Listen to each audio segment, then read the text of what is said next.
అర్హత లేని గడ్డి పువ్వునయ్యా, నీ ఎదపై నన్ను దాచిన యేసయ్యా.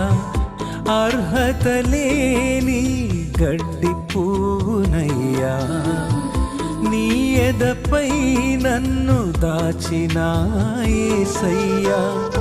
అద్భుత రీతిగా ఆకృతినిచ్చి ప్రేమగా నన్ను మలచినావయ్యా.